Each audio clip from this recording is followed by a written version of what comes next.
So, we'll move on to Jeff in Philly. How are you? Hi, Matt. How's it going? I'm a big fan of the show. Thanks. In fact, my call is kind of related to your previous caller. I've been a lifelong atheist, much to my own personal suffering. I actually had to carry a copy of the Supreme Court ruling around with me in school to not stand for the pledge. Yeah. But so, in my early 20s, I took to, with theists, when I would have an argument with them, I would actually tell them, well, why don't we go to court? You know, you bring God, and I'll bring reality, and, you know, there'll be consequences. And that's when I found out that atheists actually have a Roe versus Wade situation with a case called U.S. versus Ballard. Mm-hmm. U.S. versus Ballard was a case where a preacher was scamming people through the mail, and the upshot of the whole case is that if someone truly believes something, you cannot charge them criminally for it. Basically, you cannot challenge religion in a criminal court. So that's how the Scientologists get away with it. That's how the Mormons get away with it. I mean, Joseph Smith was prosecuted for essentially the story of Mormonism, and then he changed it to a religion, and all of it's legal.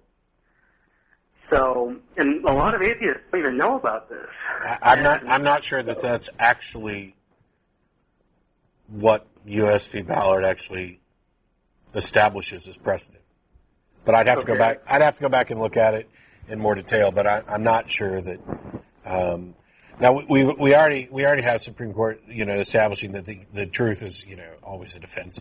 But whether or not somebody sincerely believes something, I'm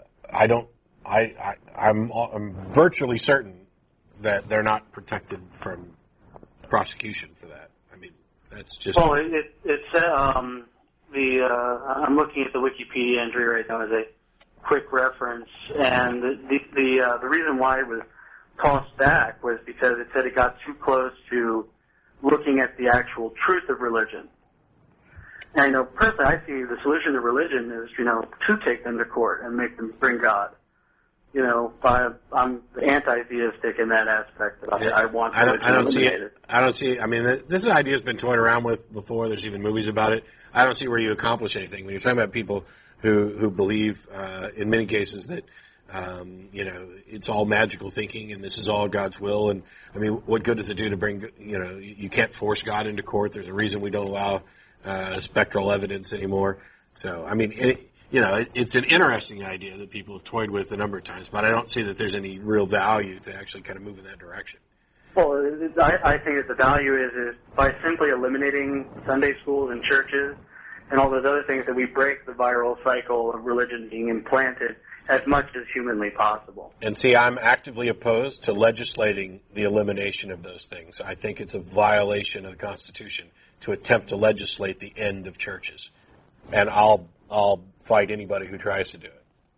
No, I respect how you feel on that, but sometimes, you know, sometimes people have to be made to do things that they don't want to do. Really? You know, who wants to pay taxes?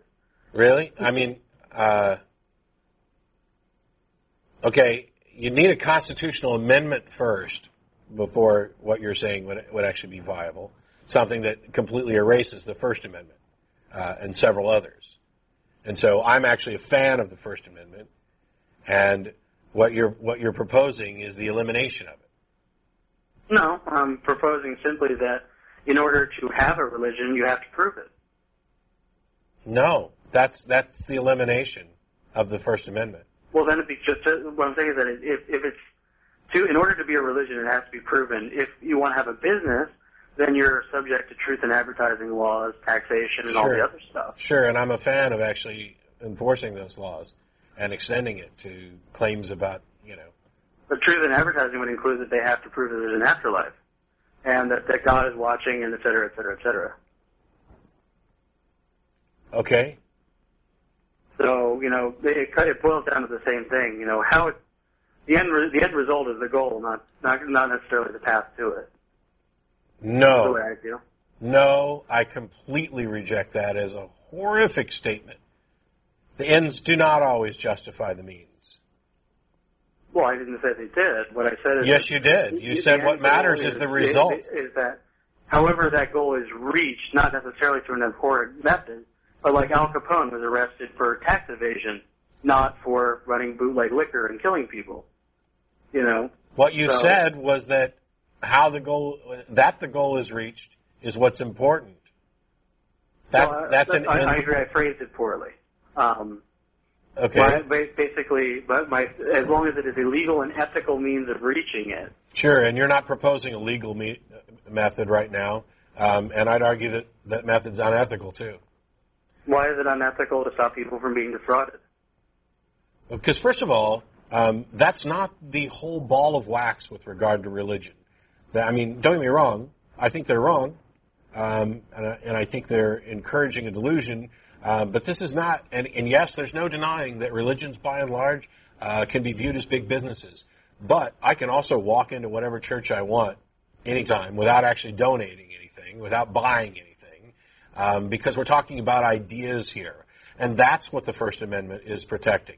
There are limitations that churches have with regard to businesses, and I think we should do a better job of enforcing those things. But simply, legislating the end of religion is, it's an outright violation of the Constitution.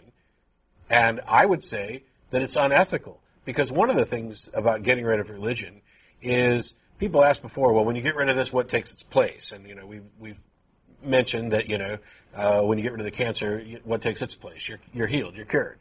But by and large, we know that this isn't the case. For people who have traumatically had their religious beliefs kind of taken away or shockingly removed from them, they haven't been given the tools to come up with a worldview, a secular worldview, that actually benefits them. Moreover, though, we're talking about the sanctity of people's minds. You cannot legislate what people do and don't believe. It's pointless. You can stop them from, say, not inoculating their children. Sure. Yes. And in this case, we would be inoculating them against delusional thought during the most important developmental time of their lives. Give me a child before 7, I'll give you the man. We have laws already, and we should do more to enforce those laws to keep people who don't want to, vaccinate their kids to do so. Right, but I'm saying we should vaccinate them against religion by saying no Sunday school, no church, no nothing. Yeah. No before 18. Boy, I'm glad I don't live in the country. Smoke the weed of church all you want. I'm glad I don't live in the country that you wish we lived in, because you wouldn't be able to teach your kids. Sure I would, because I'm not teaching them religion. You're teaching them religion's wrong. No, I'm Can you teaching prove them that? Can you prove that? It's delusional. I don't have to prove it. As it says, the burden. No.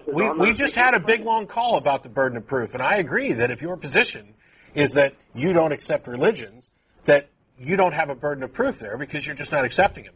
But if you're going to legislate that religions are wrong, you now have a burden of proof. But I'm not legislating. I'm just saying religions have to prove it. In order to enjoy the benefits under our government that a religion has, they must produce God and put him on the stand and get his opinions and have him say they're right. Yeah, except that, you're trying to set up standards that are ridiculous with regard to religion. And I agree that they expose the ridiculous nature of religion, but they violate the very freedoms that the country's founded on. I disagree that the right to fraud and delude is a civil right. Yeah, the right to delude yourself is in fact the right to delude yourself, but not to delude others. Well, you know what? Nobody's forcing people to go to church. No, I would disagree, because they're programmed from day one by their parents. No, sir. Some people are indoctrinated and programmed, and they escape. And some people aren't indoctrinated and programmed, and they fall into it anyway. Religion's not something you can sum up in one little simplified nugget and then say, we're going to chuck that freedom aside because I don't like it and you can't prove it's true. Well, if you have the same standard for everyone, though, that is equal treatment. Yeah, that's equal treatment. I don't know. I don't agree with your attempt to justify eliminating people's liberties.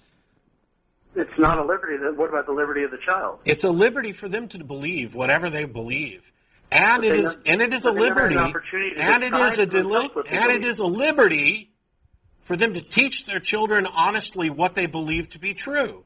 As unfortunate as it may be, you would deny parents the right to in all sincerity and honestly, pass on what they believe to be true. Who the hell are you? Obviously a smarter person than they are, because I'm not the one who's taking a child during the most vulnerable stage of their life and putting fantasy into their heads as fact. You know, that's what they're doing. You mean like Santa? You mean like Santa? Are you going to outlaw Santa Claus too? Are you going to outlaw Santa Claus too? I'm yes or no? On the Santa thing. The continuation of the call, the continuation of this call hinges on you actually answering that question. I would outlaw Santa if I could take Jesus with it. At least you're consistent. Bye-bye. Oh, my God. Yeah.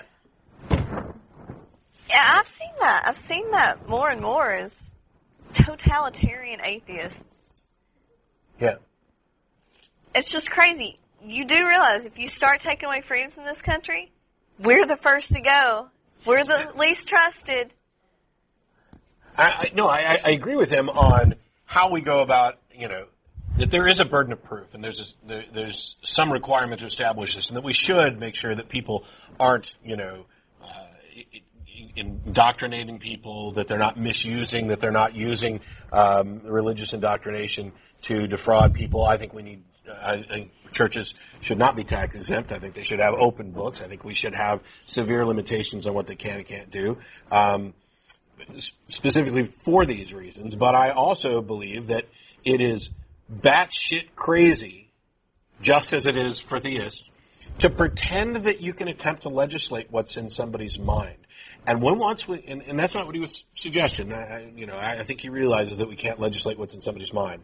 But when you then say, well, you can believe this privately, but you can't talk about it unless you think it's true, you've lost your mind. It is entirely impractical to attempt to do this. And second of all, you've convinced yourself that you're smart enough to see what the end result of all this necessarily is. And I'm not convinced that the end result of basically legislating religion away is the result that you think it's going to be. So you're kind of tossing around this fantasy utopia that you built up in your head. And I don't buy it. Sorry. I prefer the freedoms. And one of the things about, for example, freedom of speech, it's one of those things where the freedom that allows me to speak is the freedom that allows other people to say things that I don't like. Oh, yeah, we have laws against people saying things that are untrue. Kind of. People are allowed to express opinions, whether they're true or not. If you're going to legislate to the point to where people aren't allowed to openly express their religion if it's not true, then you would have to, if you're going to be consistent, and get rid of Santa Claus that way too, legislate any expression of an opinion or a view that can't be demonstrated to be true. That's the kind of world you're advocating. I don't want to live in that world. Ever. Not for 5 minutes. That'd drive me absolutely crazy.